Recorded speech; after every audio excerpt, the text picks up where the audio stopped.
आपकी मुलाकात करवाते हैं पाकिस्तान के Namvar body builder, fitness icon और बैनुल-अक़वामी सतह पर पाकिस्तान का नाम रोशन करने वाले सदीक शेख से। सदीक शेख ने अपने करियर में बेशुमार कामयाबियां समेटी हैं, कौमी सतह पर भी, और कई एजाज़ात अपने नाम किए, जिनमें national champion 2012, junior mister Pakistan 2011, junior mister Islamabad, junior mister capital zone और मिस्टर क्लब के मजमूई टाइटल्स शामिल हैं। जबकि आलमी सतह पर अगर बात करें तो 2016 के डायमंड कप दुबई में गोल्ड मेडल, 2019 में मिस्टर ओलंपिया स्पेन में शिरकत, IFBB प्रोफेशनल लीग मलेशिया में मैन ऑफ स्टील में टॉप 6। अब सदीक शेख की नज़रें दो बड़े बैनुल-अक़वामी जो मुकाबले हैं, इवेंट्स हैं, उन पर मरकूज है। दुबई में होने वाला मिस्टर यूनिवर्स प्रोफेशनल और IFBB और थाईलैंड, जहां पर वो एक बार फिर पाकिस्तान का परचम बुलंद करने के लिए पुरअज़्म दिखाई देते हैं। मज़ीद हम उन्हीं से बात करेंगे। सदीक हमारे साथ मौजूद हैं। अस्सलाम वालेकुम Sadiq, good morning, how are you? जी वालेकुम सलाम, आप ठीक है, खैरियत से हैं? बिल्कुल ठीक ठाक। शेख साहब, सबसे पहले तो जानना चाहेंगे कि आपका सफ़र कहाँ से शुरू हुआ? आपने जो है एक बैनुल-अक़वामी स्टेज तक पाकिस्तान की नुमाइंदगी की है और जूनियर पाकिस्तान आप तो रहे हैं। कब आपने शुरू किया ये सब? देखिए, जो मेरा सफ़र है ये मैंने अपने कॉलेज टाइम से शुरू किया था 2009 में। तो एज ए मैंने सिर्फ अपनी फिटनेस के लिए मैंने जिम ज्वाइन किया था उस टाइम। तो हालांकि उस टाइम आपको पता है कि ना सोशल मीडिया था, ना ही कोई इतनी स्पोर्ट्स जिम के बॉडी बिल्डिंग को इतनी कोई स्पोर्ट्स हासिल थी। लेकिन जब मैंने जिम ज्वाइन किया, फिर उसके बाद आहिस्ता आहिस्ता जो मेरे कोचेज थे उन्होंने मुझे चेक किया, उन्होंने कहा यार आप जो है वो as a professional body builder बन सकते हो, आप में इतनी कैपेसिटी है कि आप जो है वो स्टेज पे उतर सकते हो। तो फिर बस साथ साथ फिर जब मैंने पहला इवेंट खेला फर्स्ट टाइम, तो पहले इवेंट में ही मैंने सेकंड प्लेस ले ली अपनी सिटी में। ज़बरदस्त। अच्छा, ये बताएं कि ये जो डायमंड कप दुबई था उसमें मेडल, गोल्ड मेडल आपने जीता, फिर मिस्टर ओलंपिया स्पेन और फिर IFBB, यहाँ तक का सफ़र कैसा था? कितना चैलेंजिंग लगा? और ये पाकिस्तान में जो कॉम्पिटिशन्स होते हैं, जो इवेंट्स होते हैं, उनसे किस तरह से मुख्तलिफ थे ये इवेंट्स?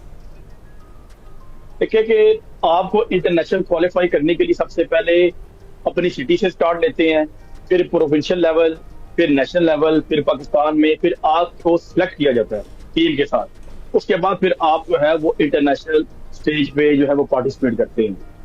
तो आपको पता है कि इसमें तो काफी मुश्किलात आती है। एक आम बंदे के लिए आजकल के हालात के मुताबिक जो है वो इतना मुश्किल है, अपनी डाइट, अपनी चीजें, तो एक स्पोर्ट्समैन के लिए तो बहुत मुश्किलात आती है। सदीक, यही जानना चाहते थे कि किस तरह से मैनेज किया आपने? आप बॉडी बिल्डिंग के अलावा क्या करते हैं? और उसको फिर आपने बॉडी बिल्डिंग के लिए टाइम बहुत चाहिए होता है, इसके लिए आपको दिन रात मेहनत करनी पड़ती है, दो टाइम पर आपको एक्सरसाइज करनी पड़ती है और घंटों एक्सरसाइज करनी पड़ती है, फिर घंटों खाना पड़ता है। तो आपने मैनेज कैसे किया? देखिए कि जो बॉडी बिल्डिंग है वो एक टोटल डिसिप्लिन का खेल है। इसमें आपको सुबह से लेके शाम तक जो है वो टोटल डिसिप्लिन को फॉलो करना पड़ता है, जिसमें आपकी डाइट है, आपकी नींद है, आपका वर्कआउट है। इन चीजों को आप बैलेंस करेंगे तो आप फिर जो है वो अचीव कर जाएंगे।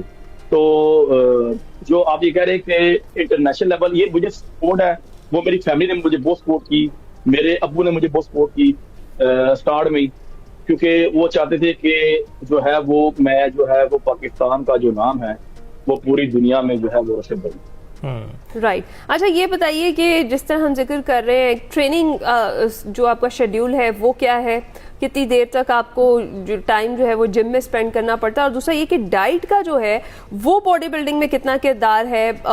डाइट कितनी बेहतर होनी चाहिए और डाइट प्लान जो है उसको फॉलो करना स्ट्रिक्टली कितना ज़रूरी हो जाता है एक बॉडी बिल्डर के लिए? देखिए, नॉर्मल जो डेज होते हैं हमारे, जब हमारी प्रेप स्टार्ट नहीं होती, वो फिर एक नॉर्मल, यानी कि हमें जो है वो आधा घंटा यानी कि 30 मिनट से लेके 45 मिनट तक हम ट्रेनिंग करते हैं।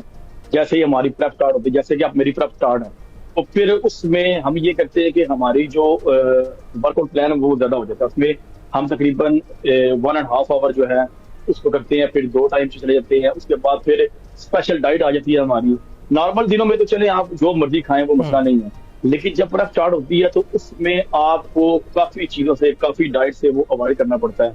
आपको प्रोटीन डाइट, कार्बोहाइड्रेट्स, इन चीजों को बैलेंस लेके चलना पड़ता है। बिल्कुल ठीक। अच्छा सदीक, 90 की दहाई में हमने देखा सिल्वेस्टर स्टैलोन थे, फिर उसके साथ आर्नल्ड श्वार्ज़नेगर थे, उन्होंने बहुत प्रमोट किया इस चीज को, और फिर हमने देखा कि एक कल्ट कल्चर बन गया था कि हर कोई इस जानिब जा रहा था। लेकिन जैसे ही हम इस सदी में दाखिल हुए हैं, इस सदी में वैसा रुझान देखने में कम ही दिखाई देता है। बहुत मखसूस लोग हैं जो इसको स्पोर्ट्स के तौर पर अपना रहे हैं और इसको आगे लेकर चल रहे हैं। तो आप क्या देख रहे हैं, रुझानात में क्या तब्दीली आई है और पाकिस्तान में इस टैलेंट के हवाले से कितनी कसरत मौजूद है? देखिए, पाकिस्तान में टैलेंट की कोई कमी नहीं है। सिर्फ जो ऊपर लोग बैठे हुए हैं सिलेक्ट करने वाले, उनको देखना चाहिए कि वो प्रोफेशनल है, वो इस चीज को समझते हैं। क्योंकि एक आम आदमी और एक आम आदमी की जिंदगी में, लाइफ में, और एक जो है वो एथलीट खिलाड़ी की जिंदगी में बहुत डिफरेंस होता है। वो ये दोनों चीजों में बहुत डिफरेंस है। तो ये है कि अब जाके ये देखें कि कुछ सालों में, चंद सालों में जो है वो बॉडी बिल्डिंग जो है वो बहुत प्रमोट हुई है। जो है वो जितनी भी यंग जनरेशन है हमारी, वो जो है वो जिम की तरफ आ रही है। और खासतौर पर देखिए, जिम ज्वाइन करने से आप बहुत सी नेगेटिव चीजों से जो है वो बच जाते हैं। आपको पता है कि आजकल हमारी जो यंग जनरेशन है वो ज्यादातर नशों में अपना टाइम वेस्ट कर रही है, अपनी सेहत तबाह कर रही है। तो मैं तो ये कहूंगा कि जो भी हमारी यंग जनरेशन है उनको कोई ना कोई स्पोर्ट जो है वो अपनानी चाहिए। राइट। अच्छा, ये बताएं कि तैयारी किस मरहले में है मिस्टर यूनिवर्स 2026 की और IFBB प्रोफेशनल लीग जो है उसके लिए? देखिए, जो है वो मैंने 1 जून से हमारा जो ट्रेनिंग कैंप स्टार्ट हो चुका है। तो इंशाल्लाह मैं एक दफा फिर पाकिस्तान का परचम और पाकिस्तान के लिए गोल्ड मेडल जीत के लाऊंगा। बिल्कुल ठीक सदीक, इंशाल्लाह। बहुत बहुत शुक्रिया हमसे गुफ्तगू करने के लिए, और we wish you all the best कि आप आगे भी पाकिस्तान के लिए यूं ही मेडल्स लाते रहें।